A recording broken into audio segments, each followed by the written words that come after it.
ناظرین و ناظرات، السلام علیکم ورحمۃ اللہ وبرکاتہ۔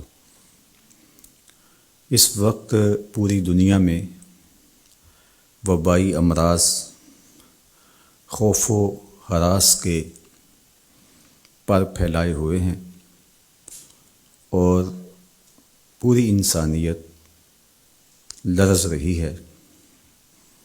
دنیا کے مختلف ممالک میں بہت ساری اموات واقع ہوئیں اور لاکھوں لوگ اس وبائی مرض کا شکار ہوئے۔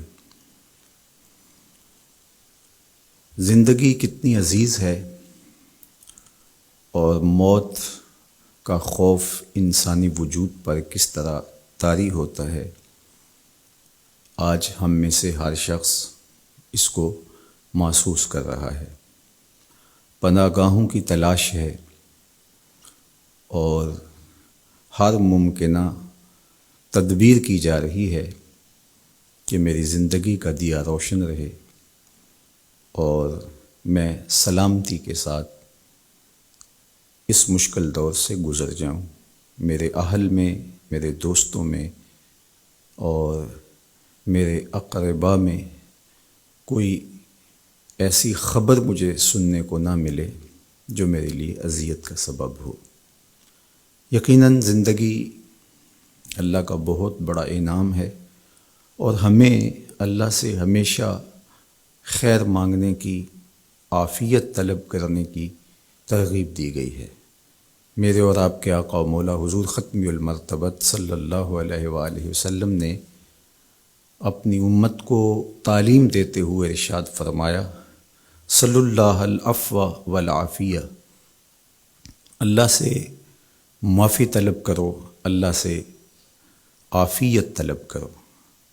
کبھی جنگ نہیں مانگنی چاہیے، امن مانگنا چاہیے۔ کبھی بیماری نہیں مانگنی چاہیے، صحت مانگنی چاہیے۔ لیکن اگر بیماری آ جائے تو حوصلے کے ساتھ اللہ کے حضور شفا مانگتے ہوئے صبر کے ساتھ اس وقت کو گزارنے کی تعلیم دی گئی ہے۔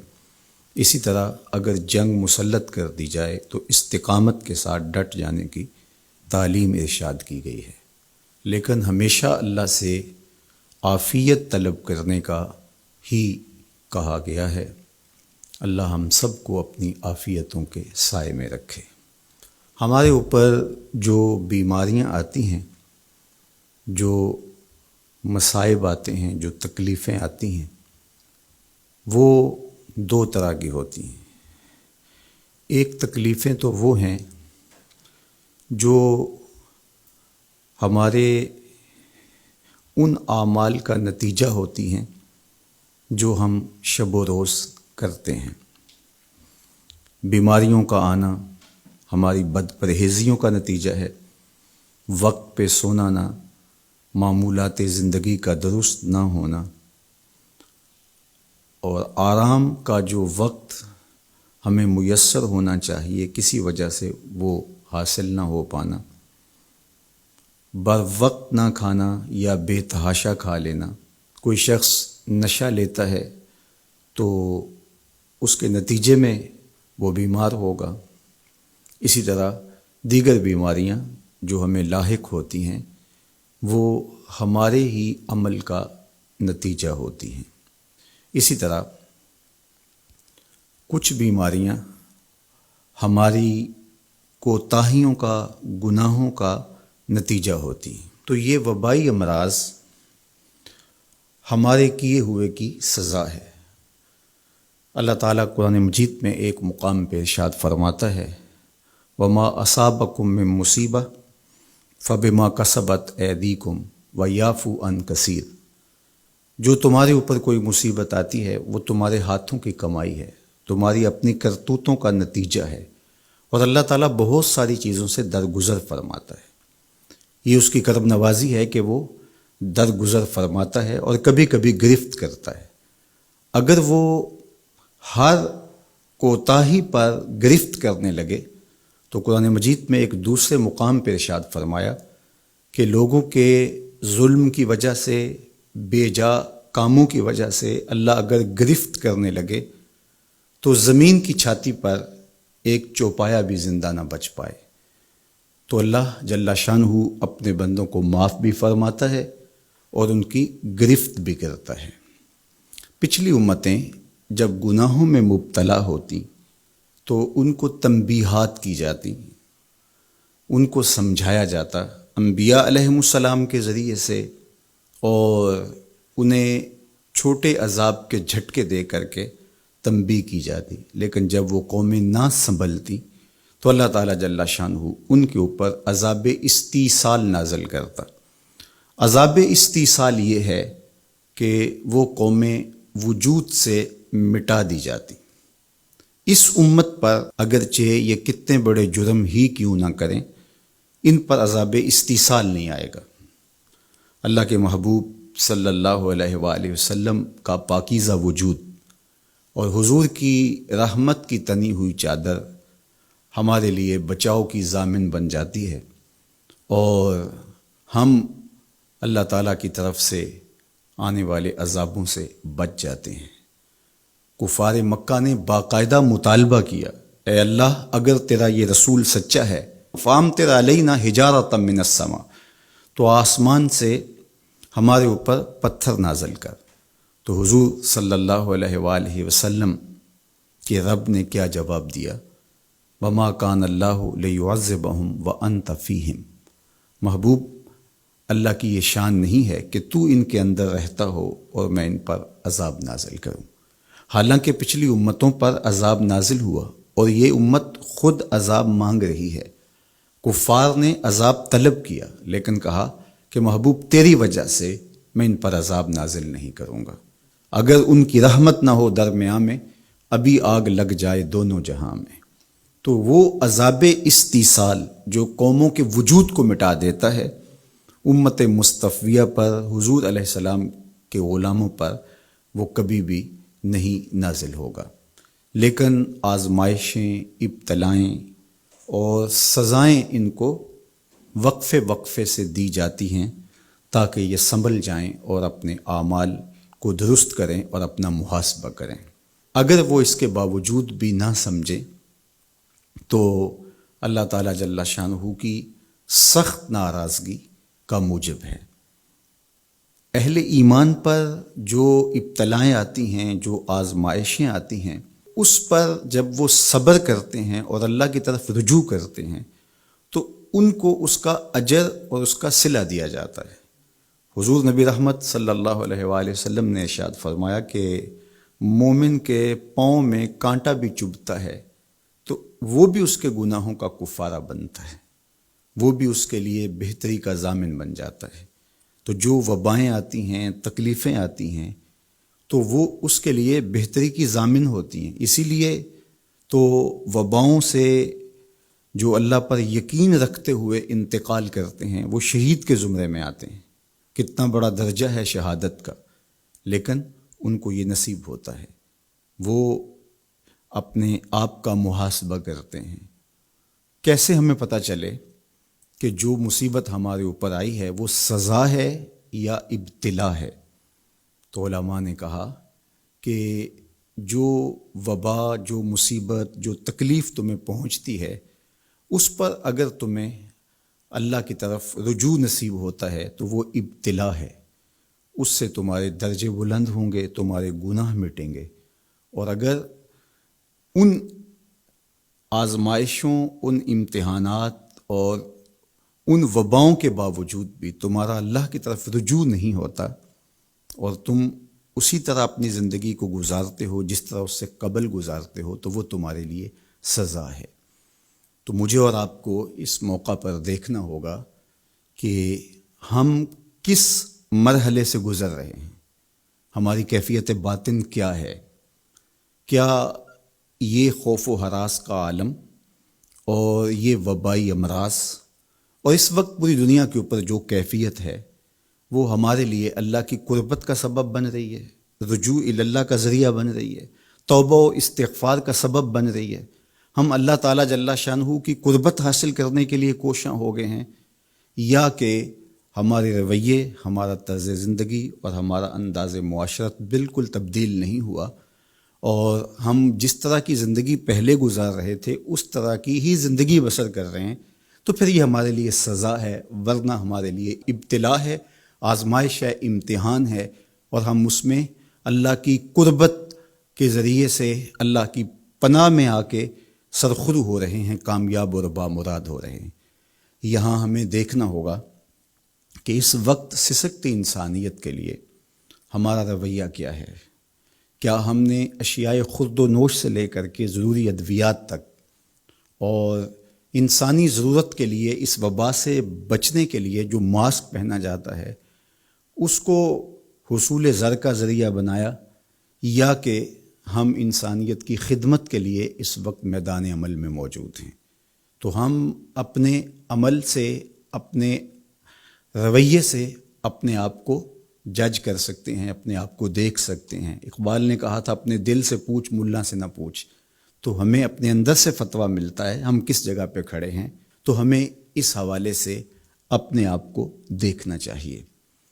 اللہ تعالیٰ جل شانہ نے ہمیں اس ابتلا میں، اس آزمائش میں مبتلا کیا ہے، تو اس میں اس کی حکمت بالغہ کیا ہے ہم نہیں جانتے، لیکن ہم اس کی طرف ہی رجوع کر کے، اس کے حضور عجز کر کے، اپنے گناہوں کی معافی مانگتے ہوئے کثرت استغفار کے ذریعے سے اس میں کامیاب اور سرخرو ہونے کی کوشش کریں۔ اللہ جل شانہ کے محبوب علیہ السلام نے ہمیں مشکلات سے صبر کے دامن کو تھام کر گزرنے کی تلقین کی ہے، اور صبر اجر کا ضامن بنتا ہے، اور اگر بے صبری کے ذریعے سے اور واویلے کے ذریعے سے ہم وقت گزارتے ہیں تو تکلیف تو اس سے کم نہیں ہوتی، لیکن اجر برباد کر بیٹھتے ہیں۔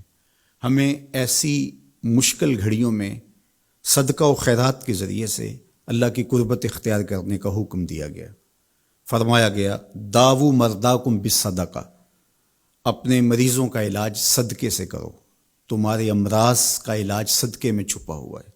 جب تم صدقہ کرتے ہو تو مشکلیں ٹلتی ہیں، تکلیفیں دور ہوتی ہیں، اور پھر تضرع کے ساتھ، زاری کے ساتھ، دعاؤں کے ساتھ، التجاؤں کے ساتھ اللہ کے حضور پیش ہو جاؤ۔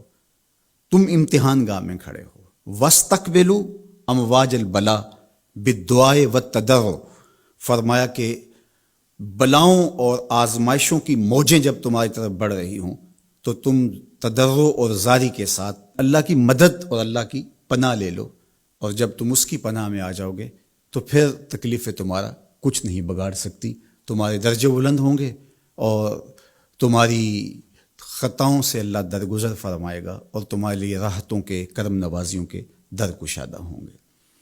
اللہ جل شانہ کی بارگاہ میں ہم دعا بھی کریں، کثرت کے ساتھ استغفار بھی طلب کریں، چونکہ استغفار ہمارے لیے تریاق کا درجہ رکھتا ہے، بالخصوص جب ہم ان حالات میں ہیں۔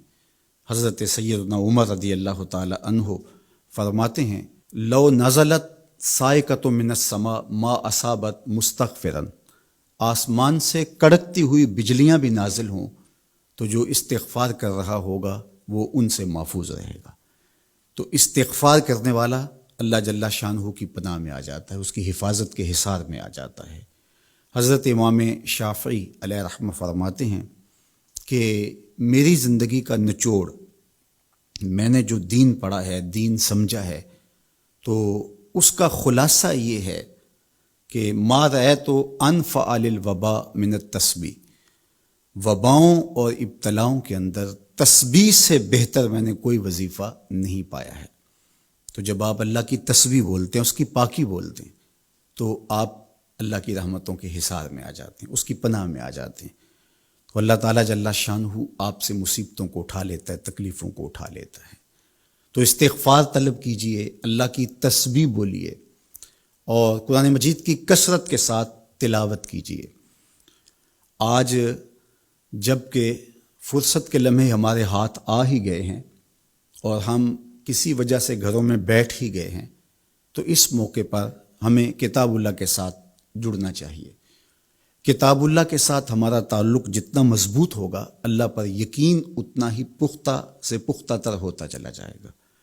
لیکن آج اگر سویر سے لے کر شام تک اور شام سے لے کر سویر تک ہم اپنا وقت یوں ہی برباد کر رہے ہوں اور ہمیں قرآن مجید کھول کر کے پڑھنے کی توفیق بھی میسر نہ آئے، تو پھر اس کا مطلب یہ ہے کہ ہم اس سزا کو کاٹ رہے ہیں، اس ابتلا سے اللہ کی قربت حاصل نہیں کر رہے۔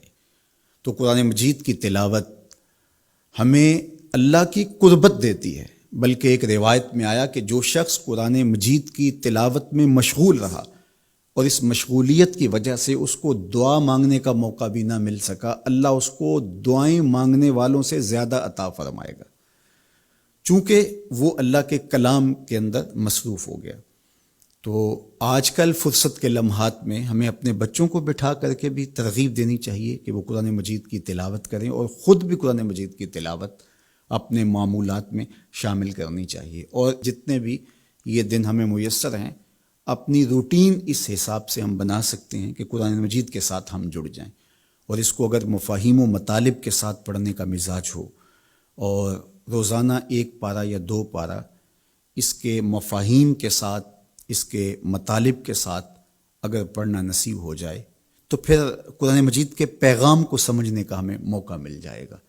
چونکہ یہ کتاب ہمارے آقا و مولا حضور ختم المرتبت صلی اللہ علیہ وآلہ وسلم کی وساطت سے ہمارے نام ہمارے رب کا پیغام ہے، سندیسہ ہے ہمارے رب کا۔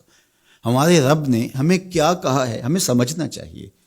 دنیا کے کسی ایسے ملک سے میرے اور آپ کے نام کوئی خط ہو اور اس زبان میں ہو جو زبان میں نہیں جانتا، تو اتنی دیر تک میں چین سے نہیں بیٹھتا، آپ چین سے نہیں بیٹھتے جب تک اس کے مندرجات معلوم نہیں کر لیتے، اس میں خوشی کی خبر ہے یا کوئی غم کا قصہ ہے، یہ خط میرے نام کیا پیغام لے کر آیا ہے۔ تو صاحب یہ قرآن حضور کی معرفت ہمارے نام ہمارے رب کا خط ہے، تو ہمیں دیکھنا ہوگا کہ اس کتاب نے ہمیں کیا پیغام دیا ہے، اس کتاب کا حکم نامہ ہمارے نام کیا ہے، اور پھر ہم اس کتاب کو اپنی زندگی میں اتار کر کے اپنے شب و روز کے اندر شامل کر کے اس کی تعلیمات کو ایک پاکیزہ اور ستھرے مسلمان بن کے ابھر سکتے ہیں۔ تو اس موقع سے بھرپور فائدہ ہمیں حاصل کرنا چاہیے، اس کی تلاوت بھی کریں۔ خالی تلاوت بھی قرآن مجید کی تمہیں محرومیوں سے نکالے گی۔ حضرت اقبال علیہ الرحمہ نے اپنے ایک دوست کو خط لکھا کہ قرآن مجید اگر مفاہیم و مطالب کے ساتھ تمہیں نہیں بھی پڑھنا آتا تو پھر بھی اس کی تلاوت کو معمول زندگی بناؤ، اس لیے کہ ناظرہ قرآن پڑھنے سے بھی قلب کا تعلق حضور کے قلب اطہر سے جڑتا ہے، حضور سے قربت نصیب ہوتی ہے اس کتاب کے پڑھنے سے، اس کی تلاوت کرنے سے، چونکہ یہ حضور کے قلب اطہر پہ نازل ہوا ہے، حضور کے سینہ اقدس پہ نازل ہوا ہے، تو اس سے تعلق حضور کے قلب اطہر کے ساتھ جڑنا ہے۔ اور ہمیں فرمایا گیا کہ راتوں کی تنہائیوں میں اٹھ کے قرآن پڑھا کرو اور قرآن پڑھتے ہوئے رویا کرو، اور یہ بھی فرمایا گیا فَإِن لَّمْ تَبْكُوا فَتَبَاكُوا، اور اگر رونا نہ آئے تو رونے کی کوشش کیا کرو، تکلف کے ساتھ اپنے اوپر وہ کیفیت طاری کرو کہ تمہاری آنکھیں آنسوؤں کا خراج دیں اس قرآن کو پڑھتے ہوئے۔ کیا یہ تصور تھوڑا ہے کہ جب تم قرآن پڑھ رہے ہو تو اس خیال میں ہو کہ میں اپنے رب کا کلام پڑھ رہا ہوں؟ فرمایا تمہارا رب سے ہم کلام ہونے کو جی چاہے تو قرآن کھول کے بیٹھ جاؤ، یہ رب سے ہم کلام ہونا ہے۔ حضرت داتا گنج بخش علی حجویری علیہ الرحمہ سے ایک مرید نے کہا حضرت اگر رونے کی کوشش کریں تو پھر بھی رونا نہ آئے تو فرمایا پھر اپنے مقدر پہ رویا کرو، تم اتنے سنگ دل ہو گئے ہو کہ تم رونا بھی چاہتے ہو لیکن تمہاری آنکھیں آنسوں کا خراج نہیں دیتی۔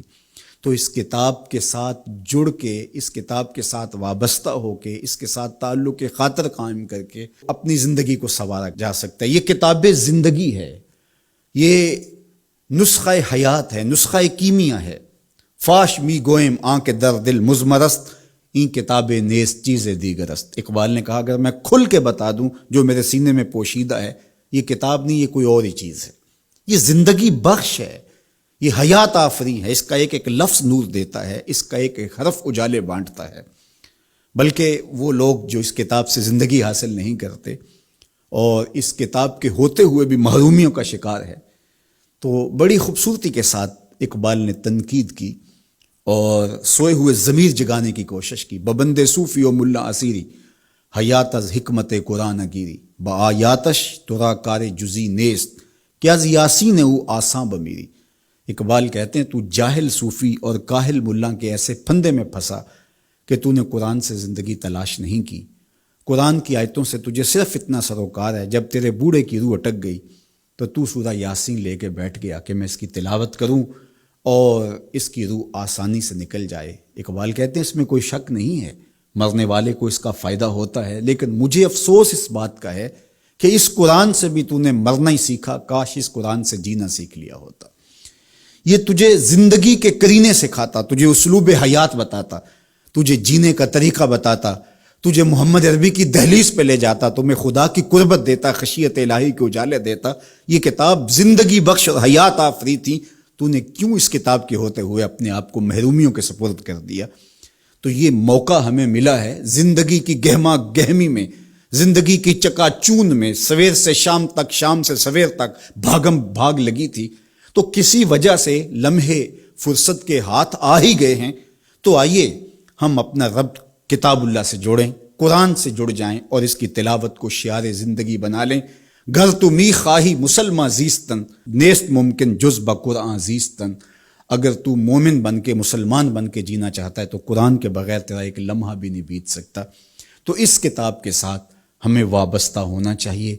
روزانہ 1-2 پارے خود بھی پڑھنے چاہیے اور اپنے بچوں کو بھی اس کی ترغیب دینی چاہیے. روزانہ ہماری صبح کا آغاز تلاوت کلام مجید سے ہو تو زندگی کتنی خوشگوار، پر نور، تاباں اور منور ہوگی. تو اس موقع پر میں مشورہ دوں گا اپنے جملہ ناظرین سے، سامعین سے، کہ وہ کتاب اللہ کے ساتھ جڑ جائیں اور یہ کتاب دیکھنا کہ کیسے موتی اچھال کے تمہاری گود میں ڈالتی ہے. یہ دنیا کی واحد کتاب ہے جو اپنے قاری کو اس کے نفسیات کے مطابق، اس کے مبلغ علم کے مطابق، اس کے ظرف کے مطابق اس کو عطا کرتی ہے. دنیا کی کتنی کتابیں ہیں جو ایک عام شخص کے لیے تو دلچسپ ہیں، لیکن جو علم کی بلندیوں پر اڑ رہا ہے تو اس کے لیے اس کتاب میں کچھ بھی نہیں ہوتا. اور کتنی کتابیں ہیں جو اہل علم کے لیے تو سرمایہ ہیں، لیکن جو نچلے درجے کا عام شخص ہے اس کو اس کی سمجھ ہی نہیں آتی. لیکن قرآن ایک ایسی کتاب ہے، اس کو جس طبقہ زندگی سے تعلق رکھنے والا پڑھے، چاہے وہ ایک عام شخص ہو اور چاہے وہ بہت بڑا مدقق ہو، جو بھی پڑھے قرآن اس کو اس کے ظرف کے مطابق فیض دیتا ہے. ہم ہوئے، تم ہوئے کہ میر ہوئے، اس کی زلفوں کے سب ہی اسیر ہوئے. یہ اس کتاب کا اعجاز ہے، اس کتاب کا کمال ہے، اور یہ اپنے پڑھنے والوں کے لیے آسان ہے، رشد و ہدایت کی ضامن ہے اور اللہ کی قربت کا ذریعہ ہے. ہمیں زندگی گزارنے کا اسلوب دیتی ہے اور حیات آفرین کتاب ہے. تو اس کے ساتھ ہمیں جڑنا چاہیے اور اس موقع سے ہمیں بھرپور فائدہ حاصل کرنا چاہیے.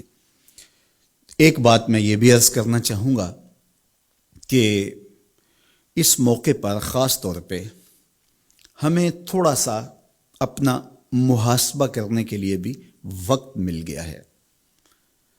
بھاگ دوڑ کے اندر سویر سے شام تک ہمیں اپنے آپ پر غور کرنے کا موقع نہیں ملا اور مقصد حیات کو سمجھنے کی فرصت نہیں ملی. ہم کیوں آئے تھے دنیا پر؟ مقصد زندگی کیا تھا؟ کیا رزق کمانا ہی مقصود حیات تھا؟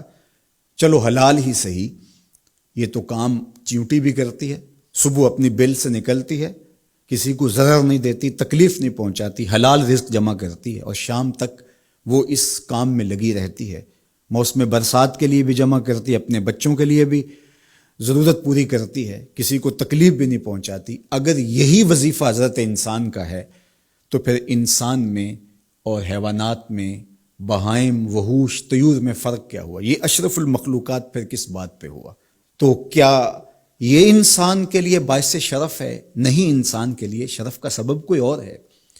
اس نے اپنے مقصد کو سمجھنا تھا، آنے کے مقصود کو جاننا تھا، اور جو اپنے مقصود زندگی کو ہی نہیں سمجھ پایا تو قرآن نے ایک مقام پہ ارشاد فرمایا، من کان فی ہذہ اعمی فہو فی الآخرۃ اعمی. جو اس دنیا میں اندھا رہا، کل قیامت کے دن بھی نابینا اٹھایا جائے گا۔ اس سے ان آنکھوں کی بے نوری مراد نہیں ہے، وہ تو حدیث پاک میں آتا ہے جو آنکھوں سے آزمایا گیا، ان دو محبوب چیزوں سے آزمایا گیا، تو اس کو اللہ تعالیٰ اس کے بدلے میں قیامت کے دن اجر دے گا، صلہ دے گا۔ دنیا کے اوپر اگر کسی کو بینائی نہیں دی گئی تو کتنی بڑی آزمائش ہے۔ جہاں اندھیرا ہے، کائنات کی رنگینیاں، خوبصورتیاں، کائنات کا جمال، یہ کیا کچھ ہے کائنات کے اندر، لیکن وہ کچھ نہیں دیکھ پایا۔ اب وہ ایک عجیب اذیت سے تو گزرتا ہے لمحہ لمحہ، تو اس کا صلہ اس کو اس کے بدلے میں آخرت میں دیا جائے گا۔ تو یہ نہیں کہ دنیا کے اوپر نابینا تھا کوئی، ان ظاہری آنکھوں میں روشنی نہیں تھی تو قیامت کے دن بھی نابینا اٹھایا جائے، اس کا کیا قصور؟ اس سے مراد دل کا نابینا ہونا ہے۔ جو اس دنیا میں اندھا رہا، جس کے دل نے اللہ کی معرفت کا نور نہ پایا، جو مقصد زندگی نہ سمجھ پایا، جو مقصد زیست نہ سمجھ پایا، میں دنیا پہ آیا کیوں تھا، وہ کیا خوب کہا تھا اکبر الہآبادی نے، کیا بتائیں احباب کیا کار نمایاں کر گئے، بی اے کیا، نوکر ہوئے، پینشن ملی اور مر گئے۔ زندگی کا یہ مقصد تو نہیں ہے۔ تو زندگی کسی کام کے لیے، ہم اللہ کی معرفت حاصل کریں، اپنی زندگی کے مقصود اور مدعا کو سمجھیں کہ ہم کیوں تخلیق کیے گئے اور ہمیں فہم و فراست اور عقل و خرد سے کیوں نوازا گیا۔ تو وہ مقصد اگر ہم نے نہیں پایا تو اس موقع پہ ہمیں اپنا محاسبہ کر کے غور کرنا ہوگا اور اپنی زندگی کی راہوں کو درست کرنا ہوگا۔ اللہ کے حضور رجوع کریں، سچی توبہ کریں۔ آج یہ تھوڑے سے حالات دگرگوں ہوئے اور موت آنکھوں کے سامنے رقص کرتی ہوئی نظر آئی۔ ابھی تو ہم نے سوشل میڈیا پہ مختلف لوگوں کی موت کے رقص کو دیکھا، ہم نے الیکٹرانک میڈیا کے اوپر مختلف ممالک کی خبریں دیکھیں اور دل لرزنے لگے۔ اور جب اپنی آنکھوں کے سامنے ان لوگوں نے یہ مناظر دیکھے ہوں گے تو کیا عالم ان کا ہوگا اور کیا کیفیت ان پر بیتی ہوگی، اور کس کرب سے، کس اذیت سے وہ گزرے ہوں گے۔ اور ہزاروں انسانوں میں سے کوئی ایک شخص آغوش موت میں اترا، اور اس کی سسکیاں اور آخری لمحے اس کی تڑپ اور اس کی بے چینیاں اور اس کے خاندان کی محرومیاں اور ان کی آنکھوں سے برستے ہوئے آنسو دل لرزا دیتے ہیں۔ تو ذرا 2 لمحوں کے لیے تصور کر لیجئے کہ اربوں انسان ہیں، تو چند ہزار لوگ آغوش موت میں اترے تو ہمارا وجود لرزنے لگا، تو وہ لمحہ کتنا دردناک ہوگا جب یہ زمین بھی لپیٹی جا رہی ہوگی، جب آسمان بھی لپیٹا جا رہا ہوگا اور ہر ذی روح اس دنیا سے رخصت ہو رہا ہوگا، اور خوف قیامت اور قیامت کا وہ زلزلہ، وہ جھٹکا، اپنے اطراف میں دائیں بائیں آگے پیچھے لاشیں گرتی نظر آئیں گی، اور پھر جسموں کے پرزے اڑتے ہوئے دکھائی دیں گے۔ اذا زلزلت الارض زلزالها واخرجت الارض اثقالها وقال الانسان ما لها یومئذ تحدث اخبارها۔ وہ داروگیر کے لمحے، وہ ایک خوفناک چنگھاڑ اور چیخ، وہ اتنا دردناک لمحہ ہوگا کہ ہول قیامت سے پیدا ہوتے ہوئے بچے کے بال سفید ہو جائیں گے۔ وہ اتنا دردناک لمحہ ہوگا۔ تو وہ لمحہ بھی آنے والا ہے، اور ہم سب لوگ آغوش موت میں اترنے والے ہیں۔ اگر اس وبا سے میں اور آپ بچ کے نکل بھی جاتے ہیں تو کیا موت سے ہم بچ پائیں گے؟ تو یہ ہمارے لیے ایک جھنجھوڑنے کا لمحہ ہے، ہمیں تنبیہ کی جا رہی ہے، یہ تازیانہ عبرت ہے ہمارے لیے، اور ہم اپنی آخرت کی بہتری کے لیے کوشش کر لیں اور دیکھیں کہ یہ لمحات زندگی کے اور یہ گھڑیاں جو آج ہمیں میسر ہیں، ایک وقت آئے گا یہ بھی میسر نہیں ہوں گی، اور اگر آج ہم نے عبرت حاصل نہ کی تو پھر سوائے ہاتھ ملنے کے کچھ نہیں ہوگا۔ وہ ایک فقیر تھا، بازار سے گزر رہا تھا تو لوگوں کو دنیا میں کھوئے ہوئے دیکھا تو دل میں رحم جاگا، تو ان کو سمجھایا کہ یہ سب کچھ دنیا ہی نہیں ہے، اس دنیا کے بعد بھی کوئی جہاں ہے، تم نے کسی کے حضور پیش ہونا ہے اور اپنے اعمال کی جواب دہی تمہارے کندھوں پہ ہے، تو آؤ اپنی آخرت کو یاد کرو اور اپنے رب سے تعلق جوڑ لو۔ لوگوں نے کہا جا بابا کام کر، تجھے کیا پتہ کہ دنیا کی لذتیں کیا ہیں اور ہم کس کام کاج میں لگے ہیں، جا اپنا کام کر۔ وہ شخص دل برداشتہ ہو گیا، وہاں کھڑا ہو کے آنسو بہانے لگا۔ کوئی شخص گزرتا ہوا رکا تو اس نے ایک شخص کو روتے ہوئے دیکھا تو رک کے کہنے لگا کہ کسی نے تجھے تنگ کیا ہے، کسی نے تیرے اوپر کوئی زیادتی کی ہے، تم کیوں رو رہے؟ اس نے کہا کسی نے کوئی زیادتی نہیں کی، بس ان کے رویے نے رلا دیا۔ کہا کیا ہوا؟ کہا گزر رہا تھا، ان کو دنیا میں کھوئے ہوئے دیکھا، دل میں خیال جاگا کہ ان بندوں کی اور رب کی صلح ہی نہ کروا دوں۔ تو کہا پھر کیا بنا؟ کہا وہ تو مان گیا تھا، یہی نہیں مانے۔ وہ تو کہتا تھا لے آ میری دہلیز پہ، میں سارے گناہ معاف کر دوں گا۔ التائب من الذنب کمن لا ذنب لہ، گناہ سے توبہ کرنے والا ایسا ہو جاتا ہے جس طرح اس نے گناہ کیا ہوا ہی نہیں۔ نامہ اعمال سے بھی گناہ مٹا دیے جاتے ہیں، فرشتوں کی یادداشتوں سے بھی محو کر دیے جاتے ہیں، اور گناہ جس جگہ پہ کیے زمین گواہ ہوتی ہے، ہاتھ پاؤں گواہ ہوتے ہیں، سب جگہوں سے محو کر دیے جاتے ہیں۔ اور گناہ سے توبہ کرنے والا ایسے ہوتا ہے جیسے اس نے ابھی ماں کے پیٹ سے جنم لیا ہو۔ تو کہا وہ تو کریم ہے، سورج ابھی مغرب سے طلوع نہیں ہوا، رحمت کا در کشادہ ہے، توبہ کا دروازہ بند نہیں ہوا، تو میرا خیال تھا ان بندوں کی اور رب کی صلح کروا دوں۔ تو وہ تو مانتا تھا، ہم تو مائل بکرم ہیں، کوئی سائل ہی نہیں، لیکن ان سے بات کی تو یہ نہیں مانے۔ خیر وقت گزر گیا، وہی شخص ایک دن کے بعد قبرستان کے قریب سے گزرا تو وہی فرد وہاں روتا ہوا پایا گیا۔ تو اس نے پھر اپنی گاڑی، اپنی سواری روکی اور کہا بابا عجیب شخص ہے، بازاروں میں بھی روتا ہے، قبرستانوں میں بھی روتا ہے، آج کیا مسئلہ تجھے ہوا؟ کہا مسئلہ وہی میرا کل پرسوں والا ہے۔ کہا کیا ماجرا ہوا؟ کہا بازار میں گیا تھا اور میرا خیال تھا کہ بندوں اور رب کی صلح کروا دوں، وہ تو مان گیا لیکن یہی نہیں مانے، مایوس ہو کے آج قبرستان والوں کے پاس آ گیا اور یہاں میرا خیال یہ ہوا ان کی اور اس کی صلح کروا دوں۔ تو بڑی دلچسپی سے پوچھا کہ آج کیا بنا؟ کہا آج یہ مان گئے ہیں، وہ نہیں مانتا۔ تو قبل اس سے کہ ہم مانیں، یا لیتنی قدمت لحیاتی، ہائے میں نے یہ زندگی آخرت کے لیے آگے بھیج دی ہوتی، لیکن وقت بیت چکا ہو۔ تو آج وقت ہے، وقت پر کافی ہے ایک قطرہ بھی آب خوش ہنگام کا، جل گیا جب کھیت برسا می تو پھر کس کام کا۔ میں نے تو کتب میں پڑھا ہے کل قیامت کے دن نیکوکار بھی پچھتائیں گے، بدکار بھی پچھتائیں گے۔ بدکاروں کا پچھتانا تو سمجھ میں آتا ہے، نیکوکار کیوں پچھتائیں گے؟ جب وہ اپنے اچھے اعمال کی جزا دیکھیں گے تو وہ پچھتائیں گے، جو چند لمحے ضائع کر دیے وہ بھی کیوں ضائع کر دیے، وہ بھی یاد الہی میں بسر کیے ہوتے۔ اور جنہوں نے اپنی زندگی گناہوں میں گزار دی، خواہشات نفس میں گزار دی، آرزوؤں اور تمناؤں میں بسر کر دی، دو دنی چار کے چکر میں پڑے رہے، دولت کے انبار لگ گئے، پھر بھی نفس رجا نہیں ہے، اندر کی خواہشات تشنا کی تشنا ہی رہیں، پھر بھی سیرابی نہیں ہوئی۔ کوزائے چشم حریصاں پر نشد، تا صدف کانے نشد پر در نشد۔ رومی علیہ رحمہ فرماتے ہیں حریص کی آنکھ کا پیالہ نہیں بھرتا۔ کہا کہ جب تک صدف قانے نہیں ہوتا اس میں موتی نہیں آتے، اور سادی شیرازی بولتے ہیں کہ پیٹ بھر جاتا ہے آنکھ نہیں بھرتی۔ تو ساری زندگی حال من مزید کے نعرے لگاتے رہے، جتنا بھی میسر ہوا پھر آگے بڑھتے رہے، آگے بڑھتے رہے، کسی جگہ پہ بھی فل سٹاپ نہ آیا، اور زندگی یوں گزرتی رہی، بسر ہوتی رہی، اور اپنی زندگی برباد کر دی، حتیٰ زرتم المقابر، یہاں تک کہ قبروں میں جا پہنچے۔